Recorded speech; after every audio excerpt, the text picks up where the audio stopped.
Creo Bueno, que envió un link en YouTube, o sea, lo acabo de ver en mis mensajes de intranet. ¿Había que verlo o hay que verlo? ¿en dónde? ¿En intranet? Sí, es que me metí ahora Ah, y... debe ser la lista de reproducción.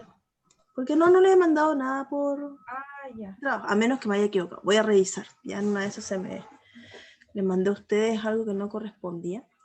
Pero lo que he mandado por YouTube, al menos de videos, son solamente las listas de reproducción de cada grupo. Algunos todavía no la habían visto. Pero no, nada tarea. Sigamos. ¿Qué es esto? Ah, ya. Vamos a ver esto entonces. Características.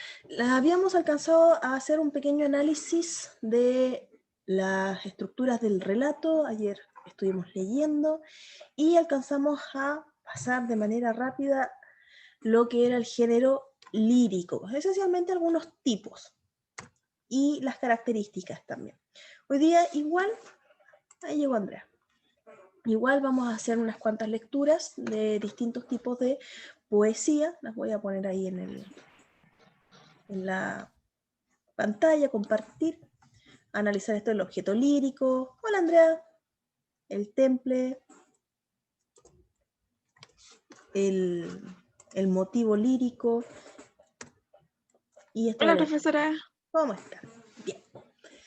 Vamos a acordarnos un poquito. Entonces teníamos motivo, hablante, objeto y temple. En la estructura vamos a hacer un análisis de cómo afecta un poquito la métrica, el ritmo, prosa poética y verso libre. Vamos a ver acá. Quiero compartir. Y yo creo que vamos a terminar hoy día con lo que es el género dramático, las características, y vamos a tratar de avanzar algo en lo que son ya esta línea temporal de la literatura. Mientras tanto, ¿dónde? Fotografía. Profe, disculpe, ¿después usted va a subir los PPT? Sí, tengo que subirlo, ¿ya? Yo creo que después de esta clase voy a ponerme al día con eso. Porque Ya ya hemos para poder avanzado, así que estudiar no ahí igual. avanzado. Bien. Prosa poética, dice. El perro y el frasco. Este es de Charles Baudelaire. La prosa poética no tiene como un desarrollo, pero tiene cierto ritmo. Se mezcla entre una historia, pero con ciertas características que al oído puedan ser agradables. Es un género que está en el limbo ahí, entre la frontera de lo narrativo y lo poético. Leamos. Lindo perro mío, buen perro, Chucho querido, acércate y ven a respirar un excelente perfume, comprado en la mejor perfumería de la ciudad. Y el perro, meneando la cola, signo, según creo, que en esos mezquinos seres corresponde a la risa y a la sonrisa, se acerca y pone curioso la húmeda nariz en el frasco destapado. Luego, echándose atrás con súbito temor, me ladra como si me reconviniera. Ah, miserable can, si te hubiera ofrecido un montón de excrementos, los hubieras husmeado con delicia, devorándolos tal vez. Así tú, indigno compañero de mi triste vida, te pareces al público, a quien nunca se ha de ofrecer perfumes delicados que le exasperen, sino basura cuidadosamente elegida. Es una historia muy, muy breve, pero si nos damos cuenta en el uso del lenguaje de la prosa poética, usa mucho lo que es el hipérbato. Lindo perro mío, es decir, ah, mi perro bonito, mi perro lindo, Chucho querido, querido Chucho. ¿Cómo le habla? Igual uno no le habla así a un perro, esa falta ahí de verosimilitud, a favor de el estilo. Y el perro meneando la cola, signo, según creo, que en esos mezquinos seres corresponde la risa y a la sonrisa. Y al final todo esto es una alegoría. Insisto, usa más el hipérbato, no hay tanta figura, sino que la forma de expresarse sale de la norma, sale de cómo una persona normalmente se comunica, ya sea con un perro, con otros, es más arreglados. Para al final esto ser una alegoría prácticamente completo a el trato entre el artista y el público.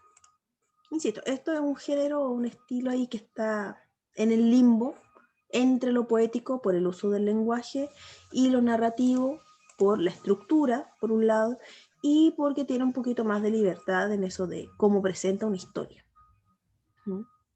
Si hay un objeto, el objeto lírico, ¿cuál sería acá, chicas? Si es que lo analizáramos como un poema.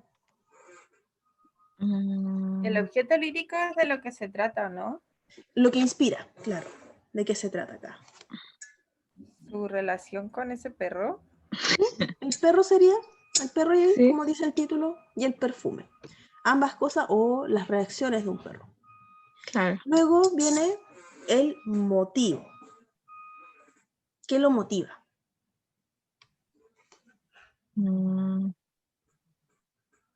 ¿El cariño por el perro? ¿Algo así? No, porque no nos habla tanto del afecto. Simplemente que sí le entrega algo. ¿Cuál es el tema?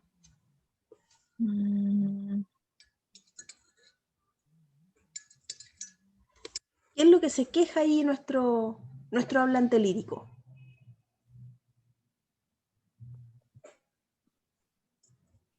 Que como que dice que le menea la cola, pero en esos mezquinos sería correcto.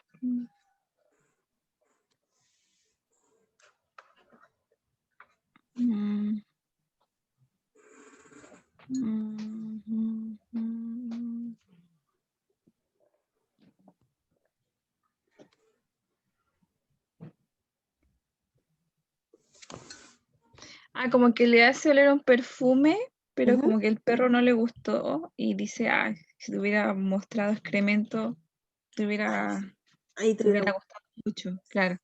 Entonces, vemos Como mal agradecido. Claro. sí, ingratitud.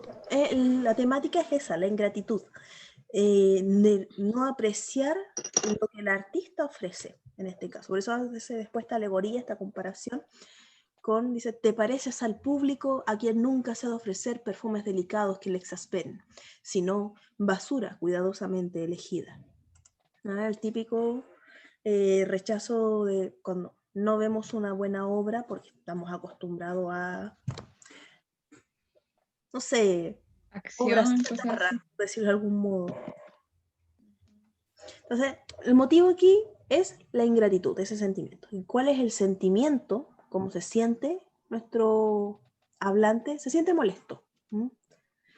Al principio, claro, va con una esperanza de ser bien recibido, que este don, este regalo que nos entregaba a ser bien recibido, para terminar descubriendo que no. Y eso le genera molestia. El sentimiento de molestia, el motivo, la temática, el motivo siempre hace la temática, la ingratitud, y qué es lo que motiva, es el objeto, va a ser el perro y los perfumes. Luego tenemos, en lo que resta de estructura, los poemas libres. ¿Qué quiere decir poema libre? Tenemos dos ejemplos acá. Uno de Jorge Luis Borges, vamos a agrandar un poquito, de Jorge Luis Borges y otro de Bukowski. Si nos damos cuenta, los versos son a lo loco prácticamente. Pero bueno, decirlo así igual es como mirarlo muy en menos. Pero es prácticamente, no hubo una intención acá de hacer una métrica o de que coincidieran, sino se deja llevar, igual hay cierta rima. Dice, con la tarde se cansaron los 2 o los 3 colores del patio. Esta noche, la luna, el claro círculo, no domina su espacio. Patio, cielo encauzado. El patio es el declive por el cual se derrama el cielo en la casa, serena. La eternidad espera en la encrucijada de estrellas. Grato es vivir en la amistad oscura de un zaguán, de una parra y de un aljibe. No hay una estructura métrica ni una estructura rítmica, o de rima, perdón, una estructura de rima que a veces A, B, B, A, C, D, C o D, C, E. Hay cada formato lírico va a tomar sus repeticiones, en este caso no. Vemos con la tarde, para empezar una métrica, ¿cuántos versos tiene? O sea, cuántas sílabas, porque cada verso se mide en sílabas. Con la tarde. Exacto, aquí tenemos 5. Vamos a hacer 5. Se cansaron los 2 o 3 colores del patio. Que son 4. 4, ¿no? Eso. 4. La tarde. Sí, 4. Conté mal. 1, 2, Cansaron. 3, 4, 5, 6, 7, 8, 9, si no me equivoco. Y ese se corre. Se cansaron los 2 o 3 colores del, nuevamente, patio. Ahí tenemos 3. Entonces, 3, o sea, 4, 9, 3. Así 4. No veo si hay sinalefa acá. Acá hay una sinalefa. ¿Qué es una sinalefa, profe? Aquí. El patio es. Cuando hay 2 vocales en un verso, se leen todos juntos. No se lee así. O sea, para la métrica, ¿ya? El patio es. No. El patio es. Entonces se une. El declive. A menos que lleve alguna tilde. A menos que lleve alguna tilde, ahí recién se cuenta, se hace esa separación, si no, no. Como los hiatos. Y dependiendo, si va en una... Hay una tilde en una grave, si mal no recuerdo en la métrica, se tiene que contar una sílaba más, y si hay una tilde en una esdrújula, una sílaba menos. Pero eso ya es harina de otro costal, que es cuando uno empieza a medir poemas, y es un chiste. Pero, profe, ¿el poema qué quiere decir? Acá, vamos a deshacer esto. No lo entendí. A veces los poemas son muy íntimos en ese sentido, que no van como un objeto. Dice, con la tarde se cansaron los 2 o 3 colores del patio.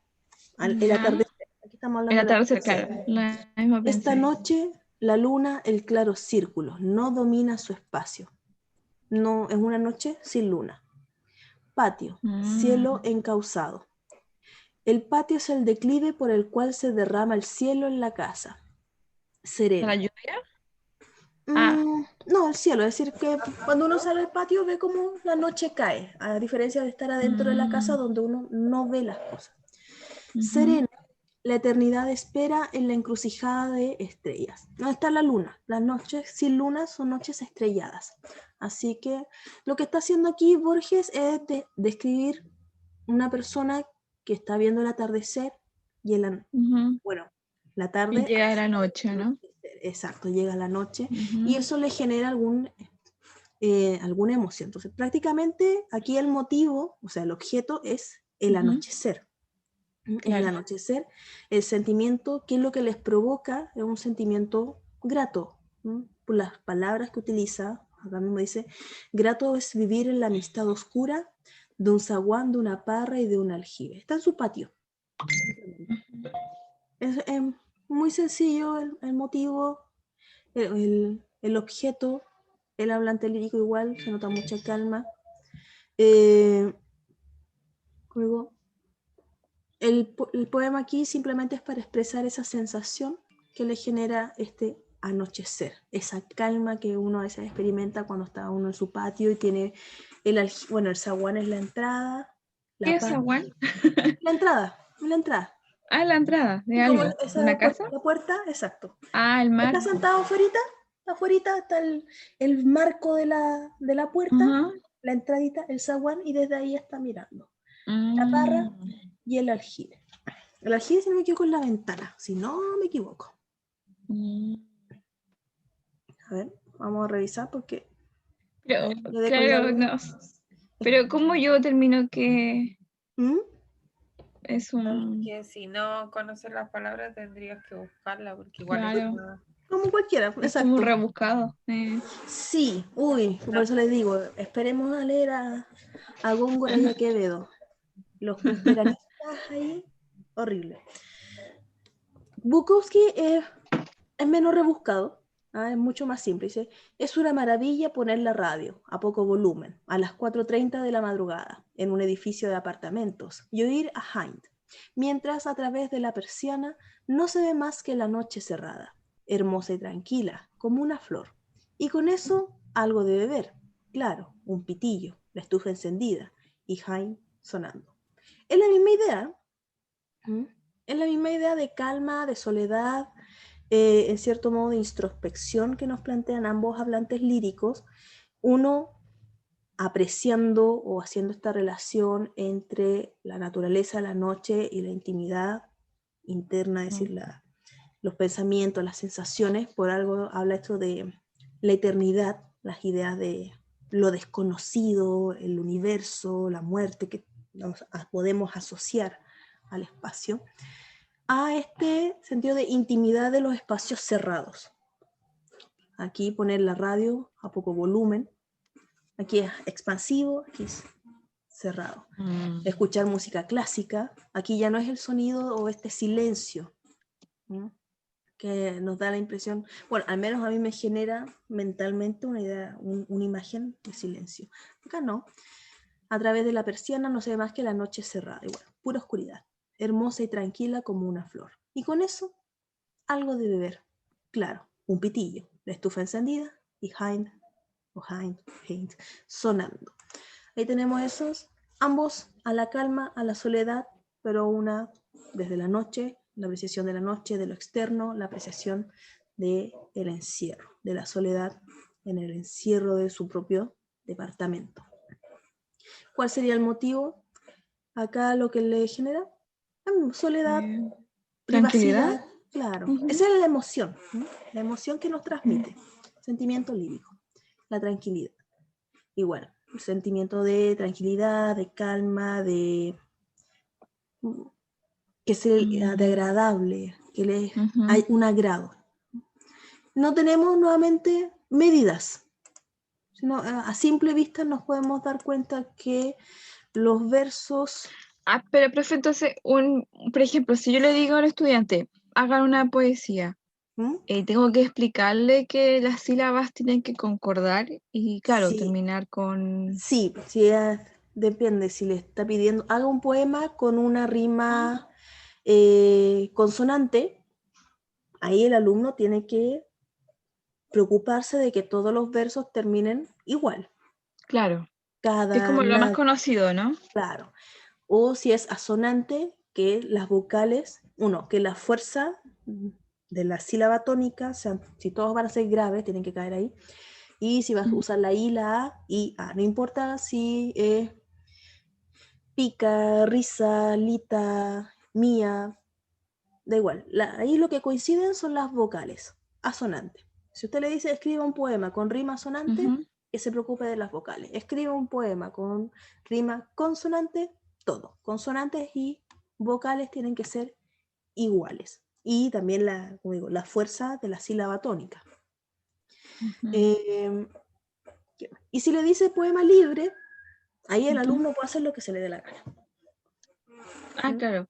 Ahí, acá el rima, por ejemplo, aquí sí hay algunos, patio, espacio, tenemos la misma fuerza. Esta es una rima sonante, a, i, o, círculo. Asonante es que el sonido sea igual al final. De las vocales. Las vocales son las mismas. Patio. Patio, en este caso, la fuerza de voz está en la A. Ahí. Espacio, lo mismo. La fuerza de voz está en pa. Ya que la acentuación Patio. sea siempre la misma al final. Patio. Exacto. Y además, lo que continúan son las mismas vocales. I-O. Vocales. Patio. I-O. Eso es asonante. Ahora, si fuera consonante, ambas tendrían que terminar o las dos con atio o las dos con asio. Espacio, lacio. Ahí sería consonante. Es igualito. Idéntico. Asonante en este caso, ambas riman las vocales. Porque, por ejemplo, claro, yo en tercero o cuarto básico me tocó enseñar, o sea, pedirles que hicieran un poema. pero nunca me enseñaron a mí una estructura de cómo hacer uno. O sea, todo así, es libre, hazlo como tú quieras, que rime solamente, pero nunca hay como una estructura fija como para poder guiarse mejor, como en un cuento, por ejemplo. Claro, lo que pasa es que la poesía, bueno, ahora, con motivo desde que aparecen las vanguardias, se rompen muchas estructuras, aparecen también lo que son los caligramas, que es súper común hacerlos también en el colegio, escriba un caligrama, haz un caligrama, que es ese dibujo con palabras. Y se pierde mucho lo que es la escuela clásica, que es la métrica. Y dejamos de hablar de poemas en heptasílabos, poemas en decasílabos, que usemos el verso alejandrino, que tiene que tener, preocupémonos del encabalgamiento y en dónde tiene que caer la fuerza de la voz. Se pierde mucho. Sigue, todavía hay poetas que lo hacen, pero nos hemos ido más por una corriente, insisto, de este poema libre. Y la idea también es fomentar la creatividad del niño. Y es muy difícil hacer poemas que se ajusten a la métrica. Por lo mismo también a los estudiantes es más fácil decirle, haga un poema libre. Preocúpese quizás de cómo rima, pero no pedirle, Claro, hoy escribir un poema con verso alejandrino. ¿Qué rayos es un verso alejandrino? Es un poema que tiene 14, cada verso tiene 14 sílabas. Y esas 14 sílabas tienen que tener 2 fuerzas de voz. Al final, o sea, en la grave, que es por lo general, la penúltima, si es la sílaba 13, y en la séptima sílaba. Entonces ahí es estar midiendo. Entonces el niño tendría que estar pensando ya cuántas palabras llevo, y cuántas sílabas llevo, esta sílaba que puse realmente lleva acentuación, esta acá igual, calza. Es un proceso tremendo. Y por eso que tantos poemas como vuelvo a nombrar a Góngora, a Quevedo, a, ¿cómo se llama este otro? Garcilaso de la Vega, han pasado a la historia y se siguen enseñando porque no es llegar y escribirlos, que es la idea que se tiene ahora de repente, que vamos a escribir cualquier cosa y ya listo, soy poeta. No, también hay cierta belleza en estas estructuras, en estas formas matemáticas que tiene el lenguaje. ¿Significa eso que el poema libre sea malo? No, para nada. Pero tiene que también ser capaz de transmitir cierto ritmo, cierta entonación, ¿cierto? No es llegar y escribir cualquier cosa y listo, soy un poeta. ¿Cuáles son las imágenes mentales que transmiten? ¿Cuál es el motivo lírico? Pero eso ya es tema de los críticos literarios y ya el resto pueden ser gustos personales. Luego, acá tenemos uno con estructura métrica, está con las medidas Claro. Este sigue la forma de lira, 7, 7, 11. Cuán bienaventurado aquel puede llamarse, que con la dulce soledad se abraza, y vive descuidado, y lejos de empacharse, en lo que alma impide y embaraza. No ve la llena plaza, ni la soberbia puerta de los grandes señores, ni los aduladores, a quien el hambre del favor despierta. No le será forzoso rogar, fingir, temer y estar quejoso. Nos damos cuenta, es mucho más fácil seguir el ritmo de estos que tienen una estructura clara que el ritmo de estos. Porque puede haber que haya ahí un encabalgamiento. Todo esto, ¿qué es un encabalgamiento? Es cuando la idea de un verso no termina ahí mismo, sino que sigue en el siguiente.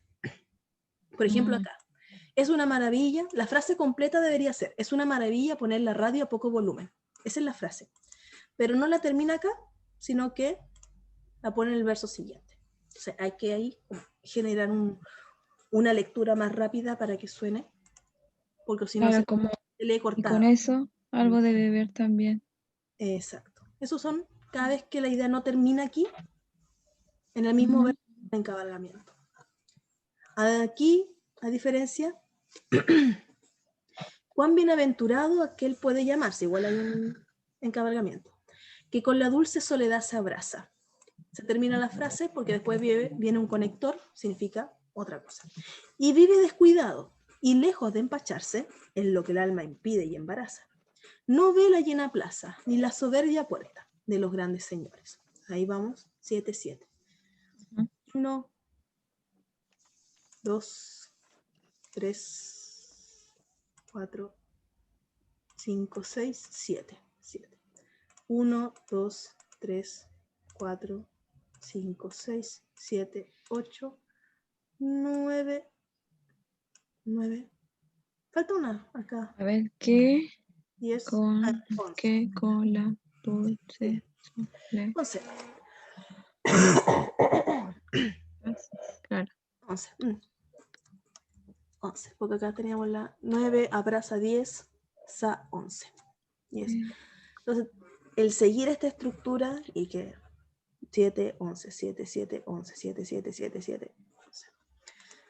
Aquí tenemos otro de una sonatina de Rubén Darío. Esto está corrido por hecho de falta de espacio. Ahí. Ahí sí. Mm. Este es un verso alejandrino, por eso es que está tan largo. La princesa está triste, ¿qué tendrá la princesa? Los suspiros escapan de su boca fresa. Si se dan cuenta, ahí como que cae otra vez la fuerza. Mm. Los suspiros se escapan de su boca fresa. Que ha perdido la risa, que ha perdido el color. La princesa está pálida en su silla de oro. Está mudo el teclado de su clave sonoro y en un vaso olvidada se desmaya una flor. ¿Mm? Si se dan cuenta, hay una fuerza de voz como justo a la mitad. ¿Ah? Hace sonar como una canción igual ese estilo de poema. Creo que sí. Es que depende, porque también las canciones últimamente son breves y están usando más Mm. estas métricas de 7, de 8 de 8 sílabas. Pero creo que sí. Sí. Yo me acuerdo que las canciones estaban más entre las 8 y 10 sílabas.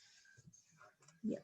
Entonces, ahí tenemos algunos ejemplos de poemas a que nos vamos a referir con la sílaba, o sea, perdón, conteo silábico, cuando hay una sinalefa, que es esta unión entre las vocales, a menos que haya alguna tilde, por si acaso, ahí se rompe. Tipos de versos, que no es tan relevante, pero lo más conocido, como le digo, es el verso alejandrino, que se utilizó mucho durante el tiempo medioevo, Alejandro. ¿Pero fue? ¿Mm?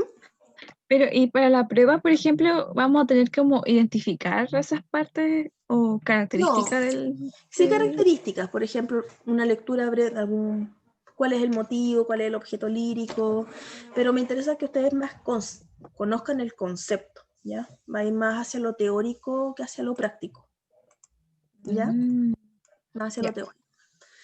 Bien. Objeto lírico. Vamos a avanzar ahora a lo que es, no sé si se ve. Motivo. Profe, el motivo es lo que me inspiró a escribir, no lo que a mí me produce como lector. No, el objeto es lo que me inspira. ¿Mm? Dice A escribir, circunstancia o ¿cierto? ser, claro. Circunstancia o ser que me provoca. Ahí, no sé, vi una piedrita y esta Claro. piedra me inspiró. ¿Y Ahora, el objetivo lírico? objeto, es el objeto. ¿Objeto? Sí, el objeto es lo que me inspira. El motivo, acá, es la idea, el concepto. Es como el tema, por decirlo de otra manera. Ya. Por eso dice, por lo general, un sustantivo abstracto. En el primer poema que nosotros leímos, que ustedes me decían, el de la prosa poética, tenía como tema esa la ingratitud del público. Entonces, lo abstracto, ingratitud. ¿Cuál es mi motivo lírico? La soledad, el amor, el dolor, la tristeza, la alegría. Siempre van a ser como, por lo general, emociones. Porque el poema al final siempre va a ser eso de la emoción, el sentimiento que surge. Lo que decíamos después del poema de Borges, la calma. ¿Mm? La calma, la soledad, la intimidad, pueden ser motivos líricos válidos. Y bueno, y el hablante lírico, que en el primer caso lo podíamos identificar como el artista, porque habla de un público. En el segundo caso, simplemente una persona, no hay un hablante lírico como el enamorado ni nada, son solamente personas que están solas, pero que no lo podemos confundir con el poeta. Siempre son figuras, son figuras que se utilizan para explayar lo que siente el poeta. Y bueno, ahí teníamos las otras características. Tenemos también acá el género dramático, pasando ahí a nuestro tercer gran género dramático, que solemos decirle obra de teatro. Y vamos a aprovechar de hacer ahí una diferencia entre obra dramática y obra teatral. ¿Cuál creen ustedes que es esa diferencia? Que quizás una se lleva a cabo, ¿o no? Ya, muy bien, exacto. La que se lleva a cabo, la que se pone en escena, es la obra teatral. Es la interpretación de un texto, porque no necesariamente va a ser lo que escribió el dramaturgo fielmente, mientras que la obra dramática es el texto, es lo escrito, lo que tenía en su mente el autor. El género dramático, bueno, igual empieza a clasificarse mucho más tardíamente, en el siglo XV, no, en el medioevo, sí, empiezan a haber más formas, pero la forma básica era con los griegos. Aparece la tragedia, la comedia, y estas tienen su raíz en los ditirambos. Los ditirambos son celebraciones para el dios Dionisio. Por lo general había un coro, una fiesta grande, etc. Representaciones, y estos ditirambos cada vez se van haciendo más profesionales y surge lo que es la tragedia. Se queda el coro, que son voces que van contando ciertas partes de la historia, que hacen ciertos enganches entre una escena o un acto y otro, y con el tiempo el coro se elimina y quedan estos dramas religiosos, que eran los, ¿cómo se llama? Autos sacramentales. Los autos sacramentales, que van a tomar de nuevo harta presencia durante el barroco, se pierde un tiempo, y en el Renacimiento, bueno, ahí en el Renacimiento aparece lo que es el drama por sí solo. Shakespeare, importantísimo, en España Lope de Vega, y luego se empiezan a mezclar los géneros, aparece esto, la tragicomedia, y aparecen otros que son solamente comedia o son obras mucho más pequeñas, por ejemplo, El Paso, que son obras pequeñas que se incluyen como para entretener entre un show y otro. Los sainetes, las zarzuelas que tenían, también son obras cortas y cómicas. El entremés también es una obra que se pone ahí. Por algo cuando uno dice, vamos a tomar un entremés, algo ahí entre medio que se incluye. Vamos a ver algunas características. Dice, como le decía recién, diferenciamos la obra dramática del teatro. La primera es el texto y la segunda es la presentación. Vamos a tener actos.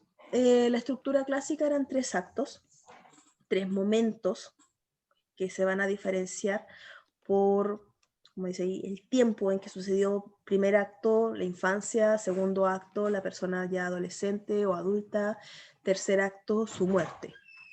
Luego, los cuadros. Perfectamente, estos 3 actos podrían suceder en el mismo cuadro. Por ejemplo, el living de una casa. Ahí el salón, los 3 actos. La infancia, la adolescencia, la muerte. Cambio de lugar. Ahora, cuando se nos presenta este cambio de escenario, escuchamos tal, se cierra la cortina, y de repente ahí ya no está ese living, sino aparece una habitación, cambio de cuadro. Y las escenas, que son cada vez que entra un personaje. Entra un personaje, escena. Se va un personaje, otra escena. Actos, tiempo, cuadro, el escenario, el cambio de lugar en específico, y las escenas cada vez que entra y sale. Vamos a encontrarnos con diálogos y con monólogos. Diálogos, cuando hay más de un personaje ahí interactuando, obviamente, y algunos monólogos cuando el personaje se encuentra solo o los otros pasan como un segundo plano y pareciera que el personaje queda solo hablándose a sí mismo, obviamente en voz alta, hacia el público y transmite sus pensamientos. Un monólogo que me gusta mucho, el de Segismundo, el de La vida es sueño, ¿Qué es la vida? Un frenesí. ¿Qué es la vida? Una ilusión, una sombra, una ficción.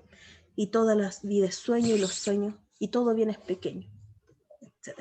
Bueno, antes me lo sabía entero, pero me gusta. Un poquito desesperado, un poquito nihilista, quizás hasta existencialista.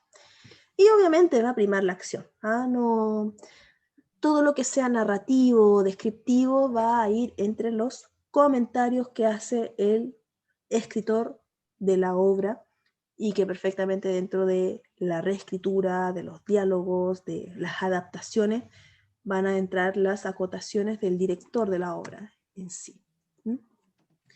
Del género dramático, bueno, vamos a entrar igual a medida que vayamos avanzando en los periodos. Son extensas. Hay algunas obras de teatro breve, en todo caso. De hecho, acá justo ni algo. A ver.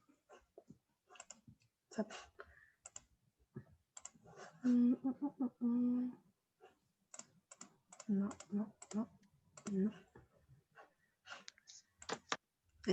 Acá está.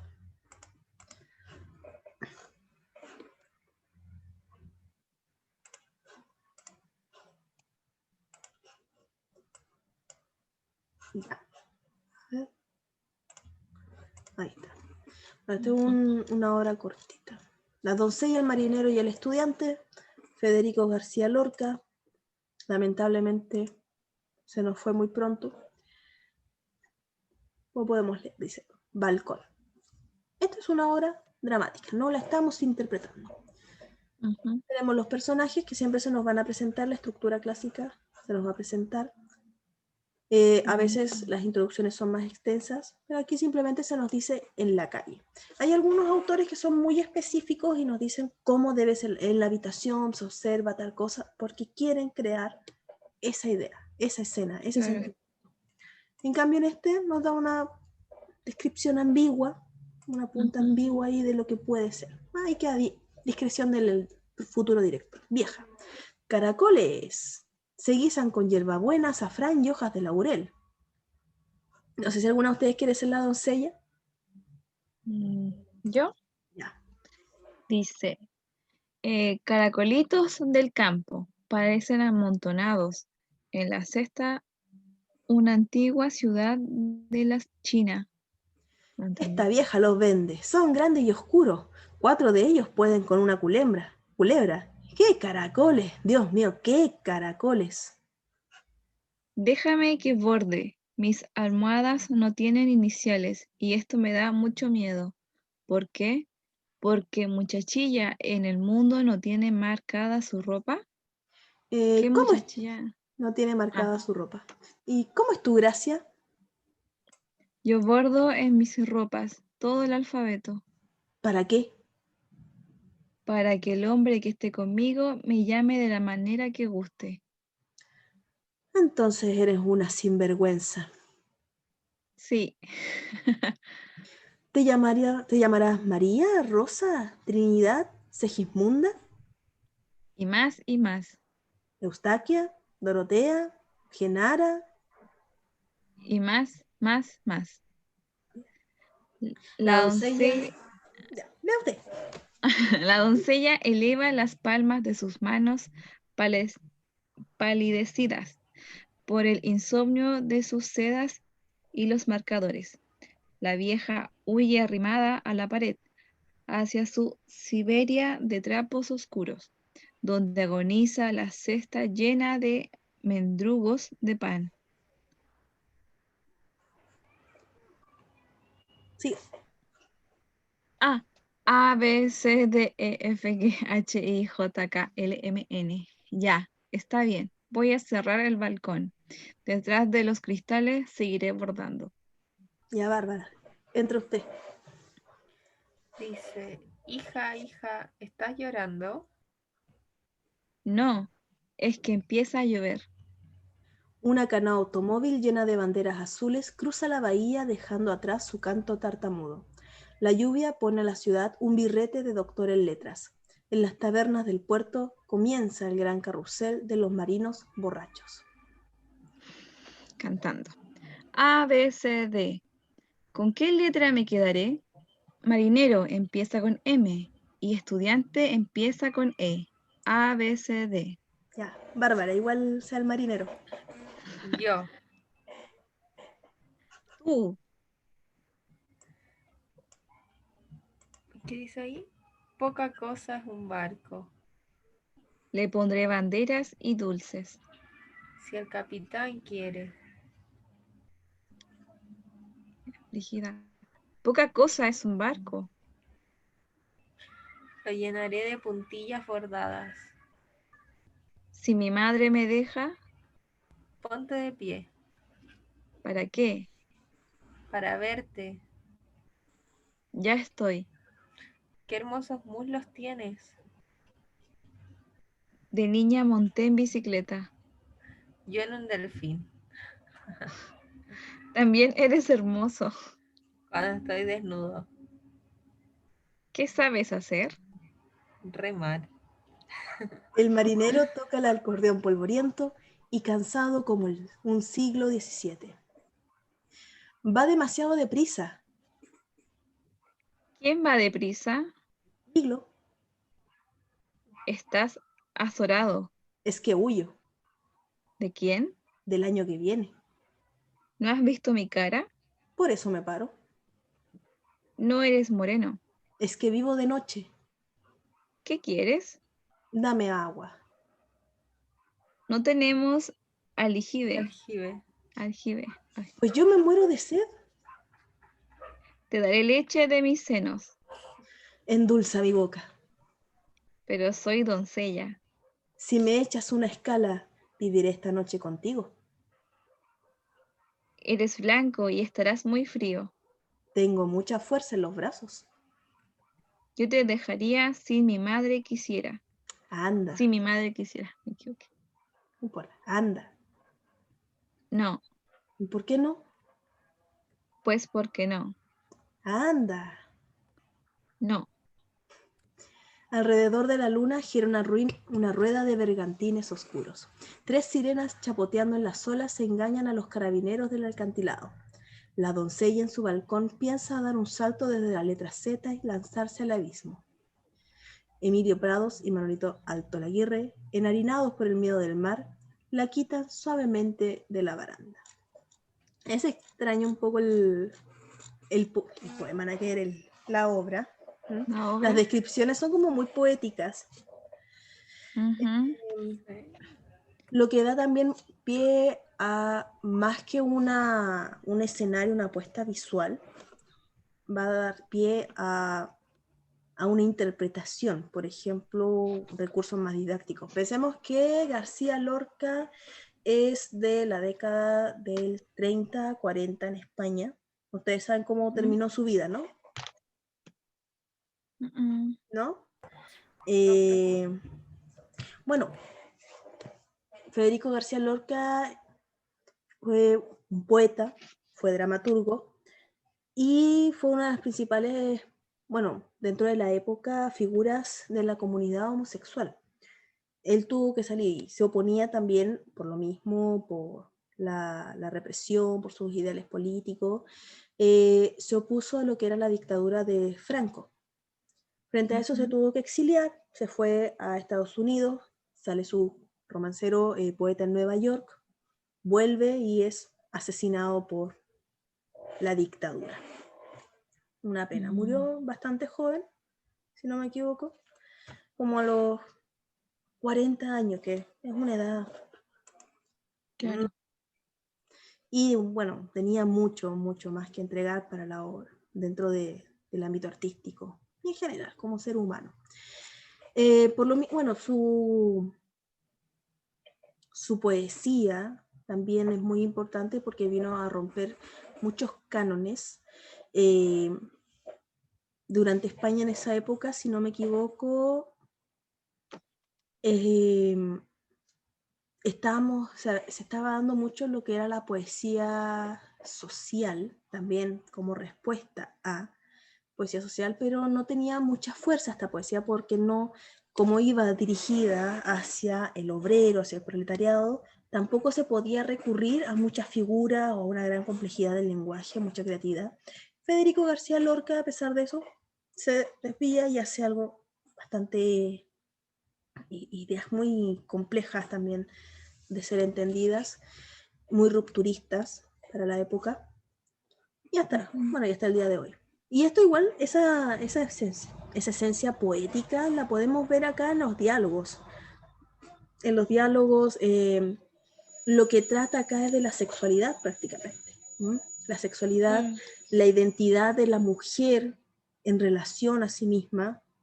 Dice, déjame que borde, mis almohadas esta vez los venden. Empezamos con una situación muy de contraste, inmediatamente.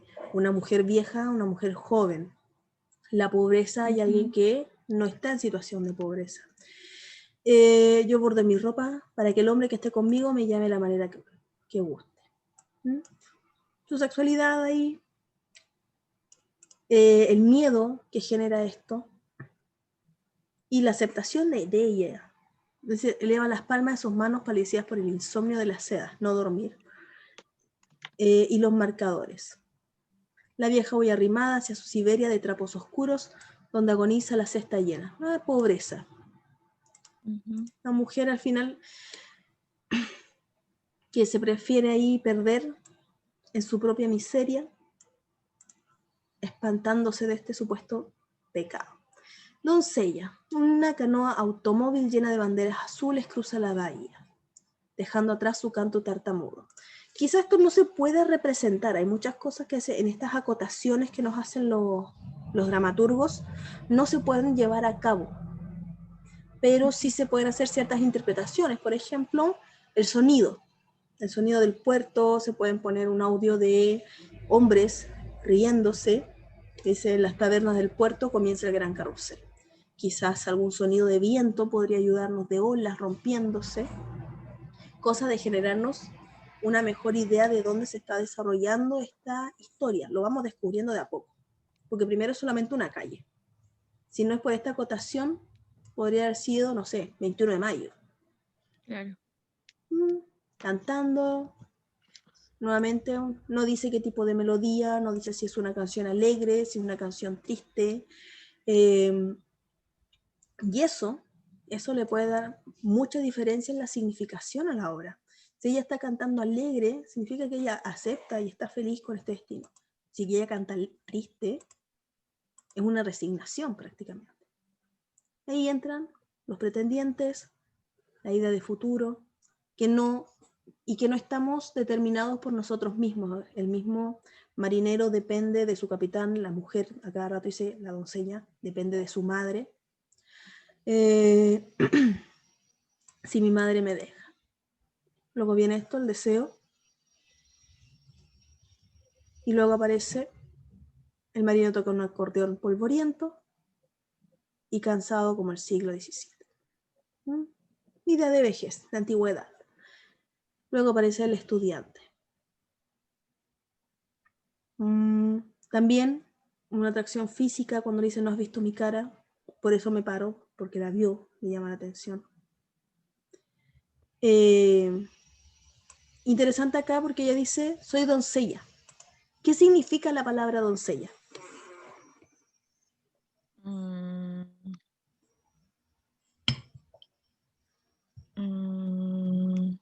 Como princesa, no sé. Significa virgen, mujer virgen. Por eso ella dice, pero soy doncella. Significa que ella no ha tenido ninguna mancha. Por lo mismo igual resulta contradictorio acá al principio donde la señora la acusa de acostarse o de tener muchos hombres en su lecho. Es represión, es el deseo de amar, el deseo de ser querido. Eres blanco, el rechazo, quizás este sinsentido en cierto modo de las relaciones humanas. Por eso el teatro breve igual es difícil de comprender y nos deja muchos espacios abiertos a interpretación, a diferencia de otros tipos de teatro que tienen más espacios para la descripción escenográfica, descripción del personaje, de sus actitudes, etc. Además es como, al ser como un sketch, por decirlo así, es como que uno puede decir que es parte de algo más grande, o sea, como que la historia queda ahí inconclusa o ya estaba iniciada de antes, por decirlo así. Claro, como que se toma como en el in media res que veíamos en la narrativa. Sí. Sí, da esa expresión como... Y más encima sin un final claro. De hecho, el final aquí, como que la crisis sucede acá, cuando dice, la doncella en su balcón piensa dar un salto desde la letra Z y lanzarse al abismo. Emilio Prados, ¿por qué nombres? No me resulta. Enharinados por el miedo del mar, la quitan suavemente de la baranda. No lo hace, porque se piensa en dar un salto. Y aparecen dos personas que la sacan. Ahora, igual eso me queda un poco de duda, porque balcón y baranda, una cosa es quizás si se lanza y están retirando el cuerpo. Nuevamente este sinsentido, este afán existencialista que está en la época, las relaciones de las personas, va a quedar interpretación del espectador, o en nuestro caso, del lector. Pero nuestra labor aquí no es ser críticos, no vamos a hacer hermenéutica literaria, solamente nos estamos fijando en estructuras. Bien, vamos a pasar entonces a lo que es nuestros periodos literarios. Bien. Lo básico, lo que ya hemos estado hablando un poquito, la época antigua, mitos, leyendas, tragedias, comedias, epopeyas, fábulas. Quiero traer acá a colación un poco lo que es el mito, si bien, insisto, ya lo habíamos dicho, que es una forma, es una protonarrativa, no tiene tanta fuerza. Estos relatos parcializados con el tiempo sí fueron tomando ciertas estructuras y se fueron recolectando en otras obras de mayor importancia, de mayor fuerza narrativa, como por ejemplo la Ilíada, la Odisea, la Metamorfosis de Ovidio, Eneida de Virgilio, aparecen estos mitos, quizás no directamente, a excepción de la Metamorfosis, sí, sé que es Ovidio, en donde va a tomar, no es la Metamorfosis, es otro, pero ahí toma alguno. Y había otro que las Tesalónicas, o recuerdo, se me fue el nombre. De hecho lo hice leer a unos alumnos el semestre pasado. Soy tan mala con los nombres, siempre se me van a nombrar cosas. ¿Pero es como un tipo de leyenda? ¿O es un mitos. nombre de libro? Son nombres de de libros, claro, son nombres de libros que incluyen, que desarrollaron todo este proceso de mitos. Ahora me quedo la duda si era Hesiodo, rayos. Bueno, lo voy a buscar. Si en delante estuve no sé cuántos minutos tratando de acordarme una palabra, al final era podio. Y yo dije, voy a estar en Navidad, así, Año Nuevo, tomando el brindis de Año Nuevo, voy a gritar podio, o la palabra que se me olvida. Me pasa. Cerebro de pollo. Bueno, la cosa es que tenemos toda esta historia. Nosotros, todas las sociedades, hemos construido mitos para poder organizarnos, para poder entender el mundo, que es lo que está acá, dice. Desde la remota antigüedad, el mito del griego, mitos, que significa fábula, leyenda, solamente que acá hacemos esta diferenciación por lo mágico, ha permitido al hombre explicar una realidad que se le presenta de manera irracional, por la cual el mito en su fase primigenia se refiere a la concepción del universo, a la creación no solo del mundo y las criaturas, sino de la vegetación, de las plantas, bueno, de todo. Mitos de acá, de Chile, que ustedes conozcan. ¿La novia de Zapa? Leyenda. Eso. ¿Leyenda? Una leyenda. El mito puede ser eso de la pincoya, el tuetué, ¿o no? ¿O también eso sí. Eso es más místico, ¿sí? Recurrimos a criaturas que sabemos que no existen para poder dar una explicación.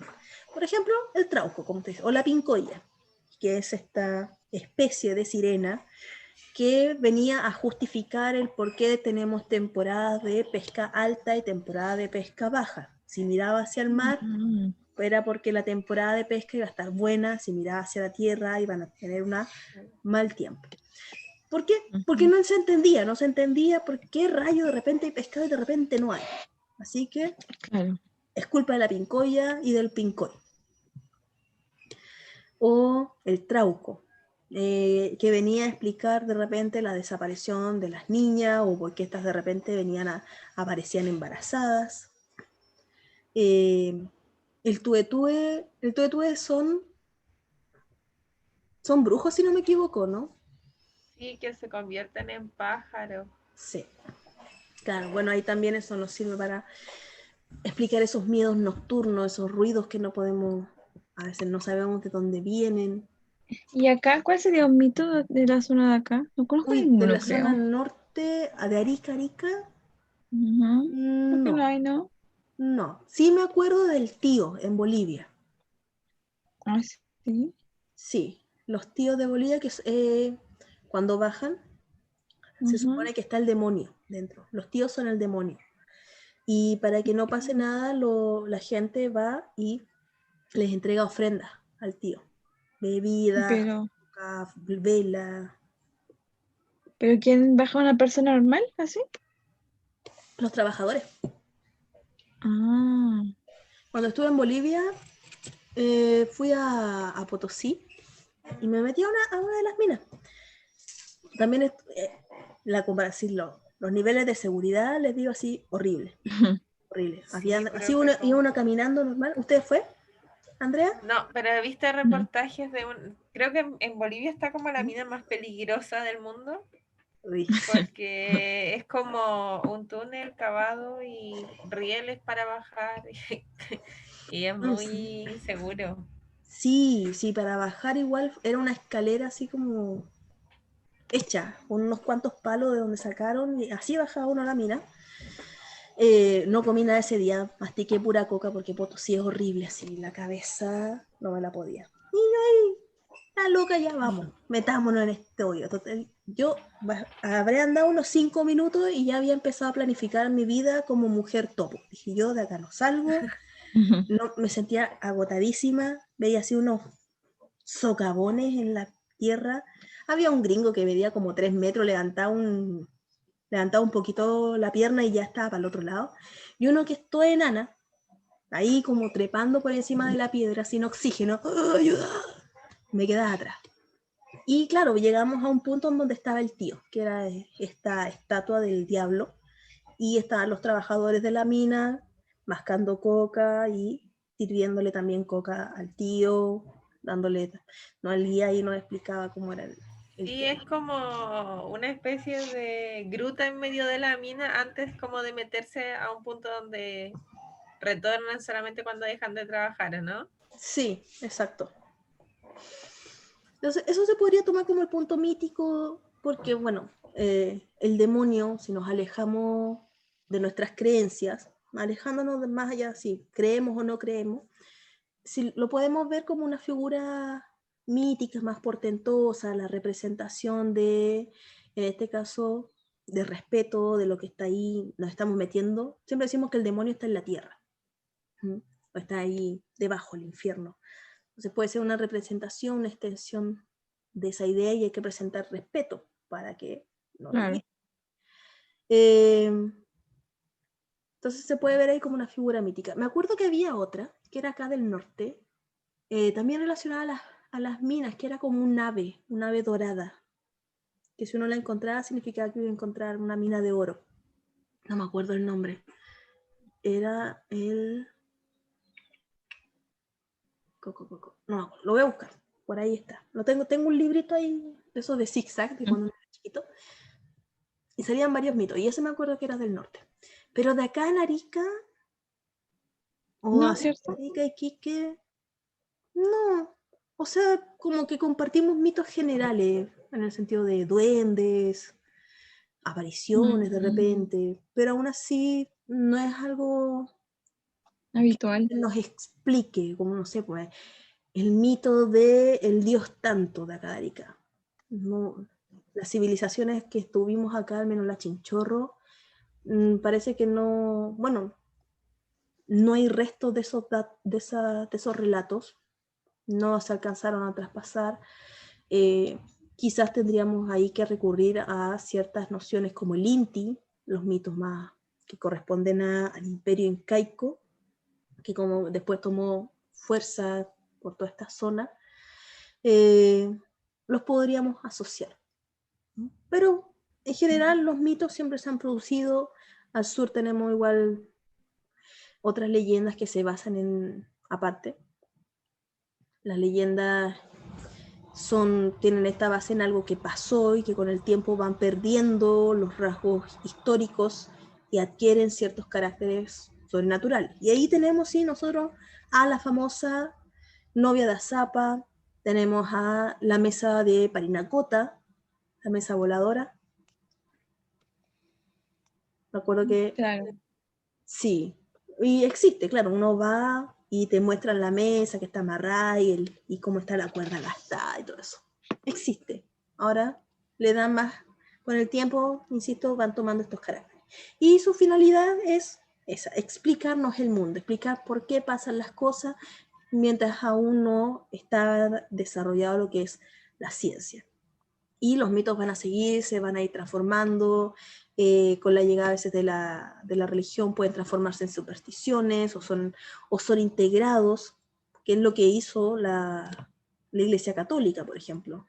Muchas de las celebraciones religiosas que se asocian a estos mitos, como les decía recién, el ditirambo era una fiesta religiosa para el dios Dionisio, y el dios Dionisio es una figura mítica. Ahí vemos estas celebraciones, como le digo, nórdicas, estas celebraciones que son de los pueblos, los godos, prácticamente, también los empiezan a insertar, les cambian la fecha, les cambian el nombre, y se genera este sincretismo cultural. Se acomodan algunas cosas. Nuevamente, con la idea de anexión, recordemos que la Iglesia Católica después va a tener mucha importancia, después de haber sido perseguidos, los cristianos, lo toma el Imperio Romano. Pero bueno, mitos, primero relatos breves que después van a ir siendo incluidos en relatos más extensos. Bien. Como por ejemplo, la epopeya. Las epopeyas que conocemos son la de Gilgamesh, por ejemplo, está el Anillo de los Nibelungos para los nórdicos, así como para la zona alemana, para allá arriba. Aunque realmente no tenemos espacio, no estamos ni arriba ni abajo, pero por dominancia cultural decimos arriba lo que es Europa, Norteamérica, etc. Tenemos también, bueno, las epopeyas de la Ilíada, son las más conocidas. Siempre van a tener cierta estructura que va a ser la presentación del tema, más bien dicho, junto con la invocación a las musas. No sé si a ustedes les ha tocado leer esos libros, la Odisea, la Ilíada. Creo que leí la Odisea cuando iba en colegio, pero no me acuerdo, profe, para serle sincera. Yo no. ¿No? Bueno, si nos ponemos a ojear, siempre van a empezar con canta o musa. O a ti me inspiro, musa de la poesía, o hermosa Thalía, o hermosa de la música. Siempre a alguien se le cosa de que inspire ahí a nuestro poeta para poder contar esta historia. Son historias extensas, por lo mismo incluyen, porque vienen a representar cierta identidad que se relaciona mucho con esto de la idea mítica, las batallas, los ambientes, los espacios, etcétera, desenlace y qué es lo que pasó después. Ejemplo, la Odisea. En la Odisea tenemos todo lo que son las aventuras de Odiseo después de la Ilíada. Los atenienses se pelean con los troyanos. Pasa todo esto del caballo de Troya, el rapto de Helena, se muere París, si no me equivoco, gana. Es una buena película esa. Pasa el famoso talón de Aquiles, Ganan, se devuelven, y en esta devolución está Odiseo, uno de los héroes. Y me acuerdo ya quién ganó. Y Odiseo está ahí en su barquito y se pierde. Tenía que volver a... ¿Cómo se llama el lugar donde vuelve? ¿Dónde está Penélope? Es una isla, pero... A ver, No me acuerdo, profe. Odiseo, isla... Porque está la isla de Ceres, que es donde... claro, la isla de Circe, eso, Circe. Y tiene que volver... No me acuerdo. Bueno, sé que se lo espera Penélope y me da mucha pena. Ítaca, ¿o no? Sí, Ítaca era. Está Penélope y está el perrito Argos. Bueno, y ahí se va a encontrar con una serie de aventuras, estas batallas, ambiente está, como decía, Circe, que convierte a su flota en animales, cuando llega a la isla donde están los cíclopes y también los persiguen, o cuando se tiene que enfrentar a un monstruo marino gigante, así como un kraken, no era un kraken, pero...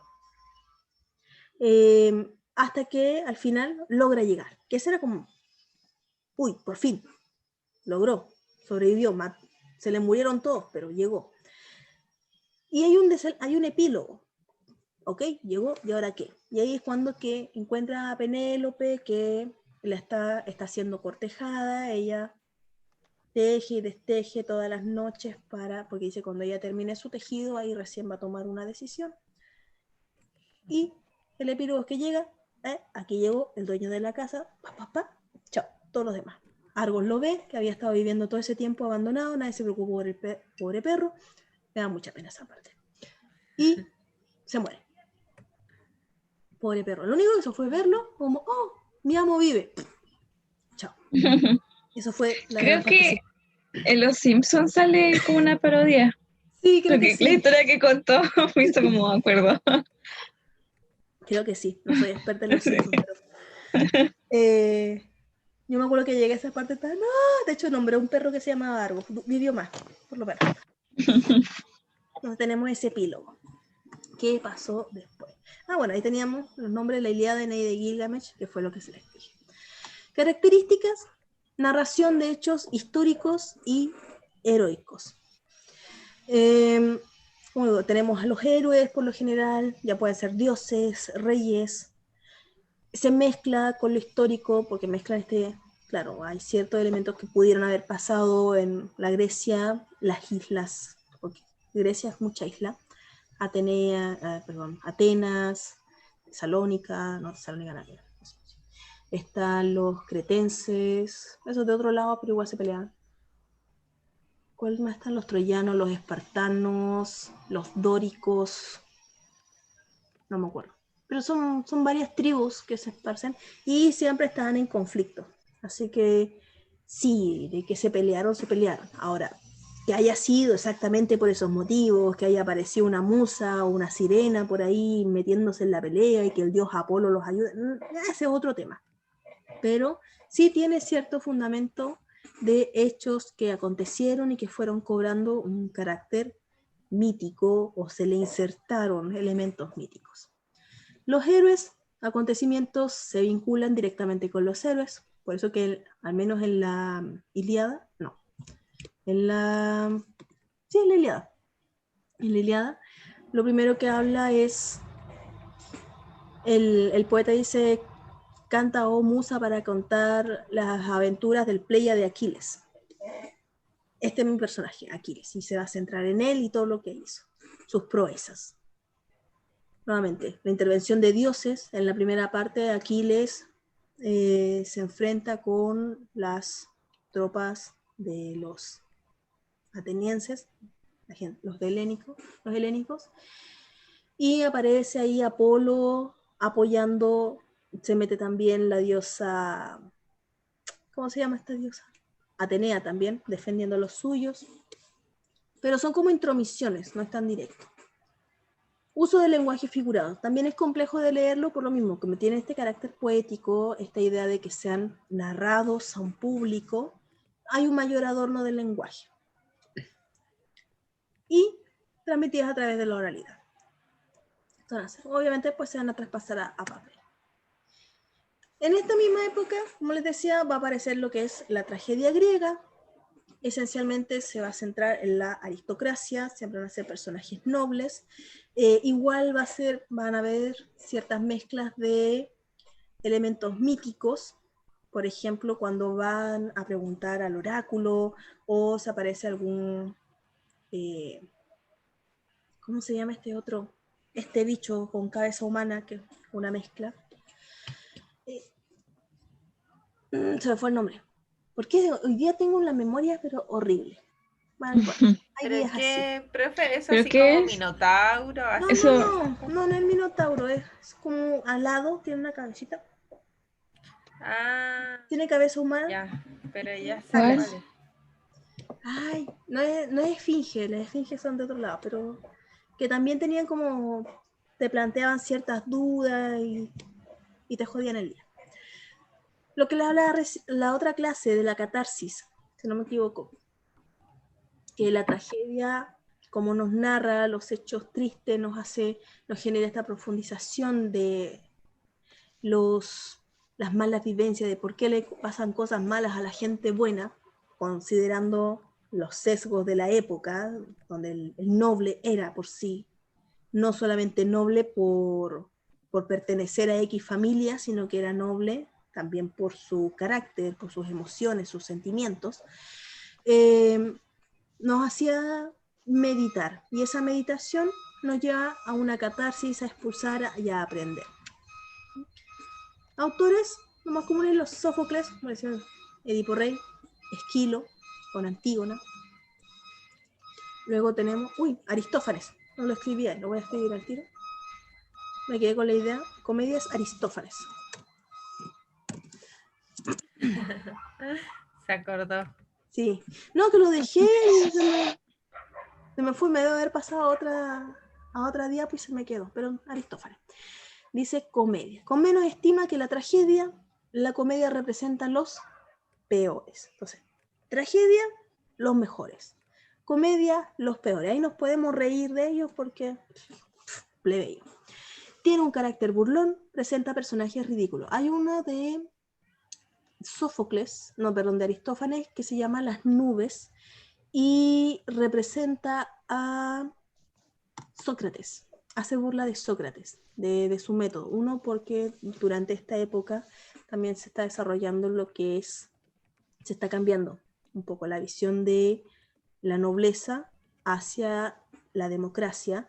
También están lo que son los sofistas, que son prácticamente profesores que te enseñan a tener una buena retórica, a embolinar la perdiz, por decirlo de algún modo. Sí, buena habla, como a poder Sí, convencer sí, de tu exacto. postura a los demás. Exacto. Entonces está esta figura de Sócrates, que era muy chocante para la época porque también iba en contra de los cambios que se estaban proponiendo, a más cercano. Bueno, de hecho Sócrates le hacen tomar la cicuta. Aristóteles señala que la comedia también tiene un fin educativo, ya que aprendemos de los errores de los personajes. Esencialmente eso. ¿Qué hora es, chicas? Necesito conectar. Un cuarto para las 6, profe. Ya. Sí. Bien. Y vamos a ver cuánto más queda. Ya, vamos a llegar aquí a estas fábulas simplemente. Esto ya lo hemos hablado antes, en todo caso. Por ahí, por allá, lo he mencionado. Entonces, tenemos tragedia, comedia y las fábulas, como Esopo, y estas fábulas se van a retomar durante el neoclasicismo. Las fábulas, sabemos bien, son historias breves, a veces escritas en prosa, a veces algunos escritas en verso, que siempre van a tener la noción de enseñar algo, por eso está la moraleja. No todas tienen la moraleja escrita de manera explícita, hay algunas que la tenemos que extraer como lectores, y por su carácter educativo, que se usan mucho en la educación infantil, ¿no? Y porque usan la personificación. No usan tanto historias con personajes, con personas, sino que se habla de la fábula de la zorra y la uva, la fábula de, no sé, la gallina y tal cosa. ¿Por qué? Porque se simplifica. En vez de una persona que es un ser complejo, con muchas emociones, que tenemos que como individualizarlo. Al hablar de un animal o de un objeto, nos podemos centrar en una característica específica de dicho animal. Claro, Y de nada ahí más. surge esto de la zorra como astuta, punto. La gallina como quizá una noción más de calidez, de hogar, la típica ahí, la idea de la gallina con sus pollitos. Entonces esas La ideas gallina. son mucho más simples, sobre todo para un niño de entender, porque estamos formándole ciertos arquetipos, son ideas concretas, y hacemos un símil entre las características concretas de un animal, de un objeto, a situaciones de la vida diaria. Se puede hacer una extrapolación. Por eso es simple, ayudamos de situaciones concretas a extrapolar a diversas problemáticas que pueda enfrentar este niño. Entonces, comprensión lectora y además educación de tipo moral. Entonces la fábula no es algo reciente, Esopo, Iván el más conocido, y lo van a tomar nuevamente en el neoclasicismo, esencialmente Iriarte en España y La Fontaine en Francia. Bien, lo dejamos hasta acá. Ya estamos empezando lo que es género. Les voy a subir esto. Ojalá que Intranet no se caiga porque ayer está... Sí, ayer se cayó. Se caía cada rato. O sea, de repente entraba y estaba bien y de repente ya se iba todo por un buen rato. Se iba lejos y se marchó. Ya, chicas. Estamos. Ya, Un gusto verlas hoy Ya, día. profe. Nos estamos viendo de nuevo mañana. Mañana. Mañana, sí. Mañana. Mañana. A la misma hora. Chicas, nos Ya. vemos.